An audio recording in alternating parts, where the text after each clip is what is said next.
Brasilinas e brasilinos, sejam muito bem-vindos, meus queridos brasilinos cansados de guerra e brasilinas que já entenderam que o jornal Lulista da Globo News tem tanta credibilidade quanto nota de R$3 com a cara do sósia do Gonzo, Octávio Fedis. Preparem o Rivotril e escondam a carteira, porque o Biden de Garanhuns resolveu que vai salvar o povo custe o que custar. E geralmente custa a sua dignidade e o preço do arroz no mercado. Porque eu tenho vergonha de mim mesma. Sabe aquele quadro do Silvio Santos, Topa Tudo por Dinheiro? O governo entrou nessa, mas com o seu dinheiro. Eles tentaram um mimo para ver se o povo para de xingar o painho de 9 dedos nas redes sociais. Suspenderam multas de pedágio. Olha que coisa linda. O governo acha que o povo é o Chaves e vai cair no golpe do já que o senhor não tem dinheiro, eu te dou um refresco. Lula manda suspender 3 milhões de multas de trânsito do Free Flow de Tarcísio. Mas a CNT soltou os dados e o tiro saiu pela culatra. O benefício está caindo no colo justamente de quem mais rejeita o governo. É a lei de Murphy aplicada ao socialismo de churrascaria. Nada é tão ruim que o Taxade não possa piorar tentando consertar. Vamos organizar esse caos porque a Esbanja deve estar ocupada escolhendo um novo sofá de veludo de R$50 mil e não tem tempo para te explicar a realidade. Inflação no talo. O Boletim Focus de hoje, dia 30 de março, elevou a projeção pela terceira vez. Tradução? O seu poder de compra está derretendo mais rápido que o prestígio do Chanderleia em manifestação de rua. O pedágio da alegria. O governo suspendeu as multas para tentar comprar o carinho do motorista. Essa vai ser a minha melhor vigarice. O flop. Os dados da CNT mostram que quem usa essas estradas é justamente o público que já sacou que esse governo é uma mistura de Caceta e Planeta com filme de terror.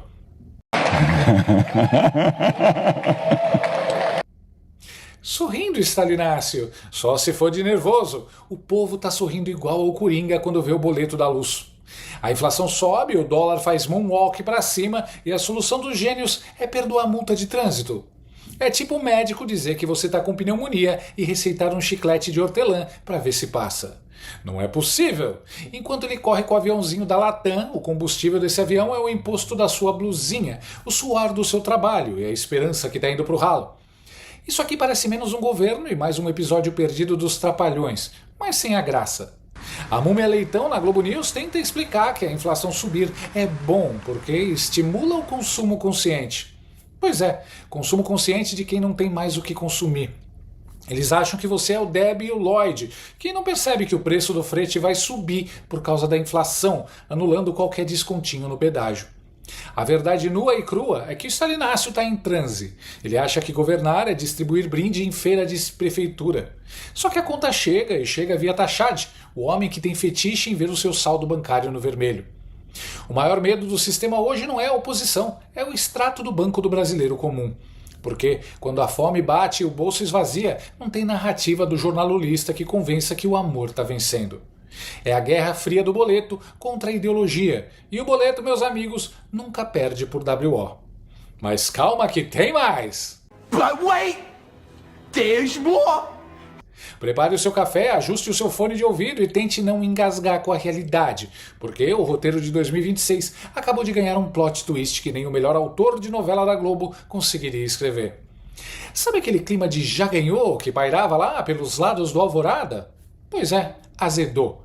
O Instituto Paraná Pesquisas resolveu soltar uma bomba nessa segunda-feira que deixou muito marmanjo de gravata vermelha com um tique nervoso no olho. Se a eleição fosse hoje, num mano a mano, o senador Flávio Bolsonaro, sim, o próprio, o 01, estaria dando um tchau querido para o nosso atual mandatário. São trazidos pelos institutos, por exemplo, o levantamento do Instituto Paraná Pesquisas que foi divulgado hoje tem mostrado Flávio Bolsonaro à frente do presidente Lula em um eventual cenário de segundo turno das eleições. Portanto, vamos aos números.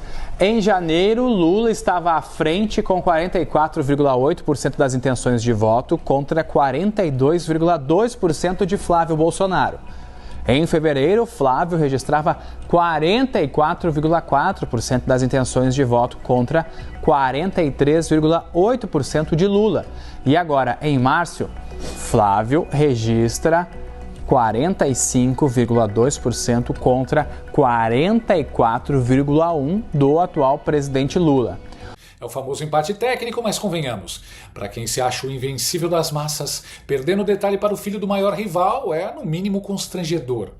É como se o time da Série A perdesse o amistoso para o sub-20 do vizinho. O levantamento é um verdadeiro manual de como perder o sono. Flávio está dominando o eleitorado masculino, 51,6%, e a galera do ensino superior, 50,2%. Ou seja, o pessoal que teoricamente deveria estar encantado com a economia pujante do Twitter, prefere o senador. Enquanto isso, Stalinácio se segura onde pode. Ensino fundamental, 50,2%, onde a narrativa ainda cola.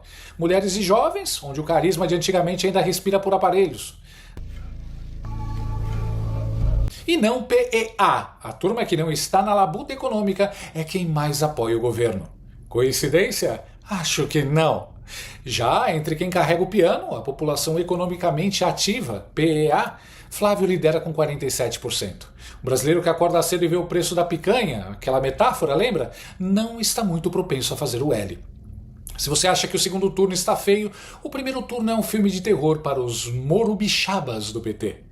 Lula, que antes nadava de braçada porque a direita estava pulverizada, agora vê Flávio fungando no seu pescoço, 41,3% contra 37,8%.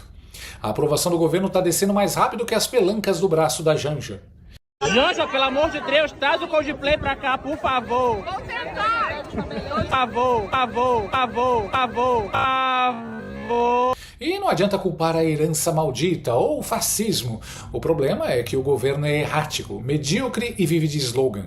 É muita janja e pouco resultado. Lula deixou de ser imbatível. A avaliação negativa está subindo como um foguete da SpaceX, mas sem a parte de pousar em segurança. Um pouquinho do que eu estava mencionando, Elisa, a gente vê muito claramente na pesquisa que o presidente Lula está sofrendo um desgaste pessoal, com o indício muito claro de que a maioria da população acha que ele não deveria disputar a reeleição, não merece mais um mandato. Dentro, claro, do levantamento feito pela Paraná Pesquisas, né? Então a gente fala genericamente a população, mas a gente está falando da população entrevistada, né? Então, dentro desse contexto, é importante a gente perceber o quanto Flávio Bolsonaro, mesmo sendo aquele candidato escolhido pelo governo do presidente Lula como aquele adversário ideal, era o melhor adversário, o mais fácil, ele está crescendo acima do que eles imaginavam. E ele está crescendo em cima do desgaste do presidente Lula. Não é, no entendimento dos próprios aliados do presidente petista, não se trata de um crescimento que é só mérito do bolsonarismo. Eles admitem que Lula está passando aí um ponto de virada que o coloca em risco de perder em parte para si próprio. Se Flávio Bolsonaro chega no segundo turno, numericamente à frente de Lula nas pesquisas de intenção e de voto, chega na urna e ganha por poucos votos que seja a eleição, a avaliação que os aliados de Lula estão fazendo é que se isso se concretizasse, Lula estaria perdendo para ele próprio, para a dificuldade de convencer os eleitores das realizações deste seu governo. Lembrando, ele tem anunciado medidas que, na visão dos seus aliados, seriam suficientes para melhorar a percepção da população em relação ao governo. O fantasma do armário e do INSS também é um problema. Para completar o banquete de ironia, a corrupção voltou a dar as caras. O escândalo do INSS e o rolo do Banco Master que respinga em todo mundo e o PT da Bahia, aquele celeiro de boas intenções, continua aparecendo em listas que ninguém gostaria de estar. O que o Planalto faz? Em vez de abrir o diálogo e tentar governar para quem não é fanático, Lula se trancou no quartinho da esquerda, abraçou a retórica do nós contra eles e decidiu que radicalizar é a solução. É a estratégia do populismo de desespero. Gasta o que não tem, promete o que não pode e torce para o brasileiro ter memória curta. Resumo da ópera? O descondenado está com o fôlego curto. A máquina pública é forte? Mas o cansaço do eleitor com fórmulas mofadas e promessas de picanha que virou abóbora é maior. 2026 não é mais uma hipótese provável de reeleição, é uma subida de montanha com gelo na pista e o pneu careca. Sorte aos envolvidos, porque a paciência do brasileiro já foi para o espaço faz tempo. O mais totoso dessa história toda? Os jornalistas na Globo News estão desesperados. E nem disfarçam mais. O comentarista político e sósia do Gonzo, Octávio Fedes, aproveitou uma notícia sobre a candidatura do Caiado para desdenhar do Flávio Bolsonaro. Se o Caiado começar a ganhar atração, vai atropelar o Flávio Bolsonaro. Essa é a minha leitura nesse momento. Flávio Bolsonaro não teria estatura nenhuma para ser candidato nem de partido nanico se não fosse filho do Bolsonaro. Exato. Nem partido nanico botaria o Flávio Bolsonaro. Ele está ali porque é filho. É a candidatura do papai. E tem telhado de vidro, como todo mundo tem telhado de vidro. Então vai apanhar muito, ainda não foi exposto. O Lula, o desgaste dele é que o telhado de vidro dele é explorado de 89 até 2026. É uma vida inteira de telhado de vidro. Enquanto o do Flávio Bolsonaro nunca levou uma pedrada numa eleição majoritária, que sequer majoritária ele disputou uma prefeitura do Rio e saiu com a fama muito ruim, porque ele desmaiou num debate. E aquilo não foi visto como uma hipoglicemia, foi visto como uma fraqueza política. Oi? Se ele tivesse arregado. Esse cara é um emocionado demais, e acha que o Bolsonaro não tem mais força. Medo de perder a verbinha publicitária que o PT jorra nesse esgoto, né? Flávio Bolsonaro não tem estatura.